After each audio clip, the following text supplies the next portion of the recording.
Welcome to English Reading for Learning. Clever Hodja, foolish Hodja.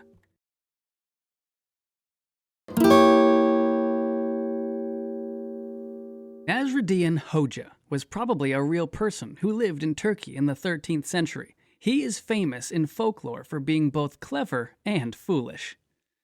Clever Hodja. Late one hot summer afternoon, Nasreddin Hodja strode through his town of Akshahir, heading toward the palace of Tamerlane the Great. Hodja carried an offering, a fat goose roasted to a gleaming brown by his wife Fatima.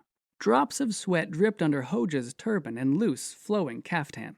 His stomach felt tight with hunger. Outside town, Hodja stopped to rest under a walnut tree. He pinched his nose, trying to close out the tempting smell of freshly roasted goose. Then, before he could stop himself, he ripped a crispy brown leg from the goose and gobbled down the tender meat. Delicious! He threw the bone into the dusty roadside weeds, licked his fingers, picked up the goose, and walked on. As he entered the palace, Hodja wondered how he could explain the one-legged goose. Ever since Tamerlane had conquered Akshahir, he and Hodja had enjoyed each other's company. Still, Hodja feared offending the powerful ruler. "A tasty goose roasted this very morning by my wife Fatima," said Hodja, bowing and presenting the platter to Tamerlane. "I've heard that your wife is an excellent cook," replied Tamerlane. "But what is this? The goose has only one leg. Where I come from, geese have 2 legs. Hodja stood there, looking out the window. His brain buzzed like bees around flowers, searching for an explanation. "The geese of Akshahir are famous for having only one leg," declared Nasreddin Hodja. "Just look out into the palace garden." "Oh, Hodja, don't be foolish," said Tamerlane with a chuckle. "Let's go and see," insisted Hodja. They walked outside. In the sun-baked garden near the fountain stood a flock of sleeping white geese, each balanced on one yellow leg. "Perhaps I've been too busy to notice," said Tamerlane. "But you are correct. I see only one leg for each goose."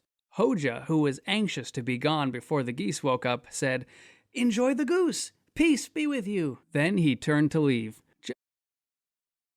Just as Nasreddin Hodja reached the garden gate, Tamerlane called for a servant by clapping his hands twice. The 2 loud claps woke the flock of geese. Flapping and hissing, the geese ran off, each on 2 yellow legs. "Ah, Hodja, you fooled me!" cried Tamerlane the Great. Hodja called back, "I should have clapped my hands twice before Fatima cooked the goose. Then it would have had 2 legs. Tamerlane laughed as Hodja waved and disappeared. Foolish Hodja. That evening, Hodja told Fatima about their goose. "I fooled Tamerlane the Great," he boasted. "You spoiled my perfect goose," she cried. "But you were also very clever instead of foolish." Fatima hugged him. Hodja smiled. "Me foolish? Only once in a while," Fatima replied. And they kissed each other good night. Sometime after midnight, Hodja woke and was thirsty. The water jug near the bed was empty, so he drowsily plodded outside to draw water from the well. The wind whispered in the cypress trees. Half awake, Hodja leaned over the well to lower the bucket. Then his sleepy eyes popped open. "The moon has fallen into the well," he cried, his thirst forgotten. "It's sitting down there, all shiny and round." He lowered the bucket into the well and shouted, "Moon, you won't drown. I'll rescue you." Hodja felt the bucket scraping the jagged rocks inside the well as he let it down. Splash! He heard the bucket hit the water. "Hop in the bucket, Moon," Hodja called. "I'll pull you up." Hodja braced himself against the side of the well and pulled. The bucket did not move.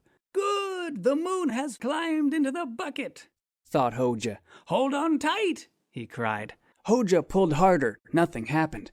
"Moon, I'll save you if it takes all my strength," Hodja called.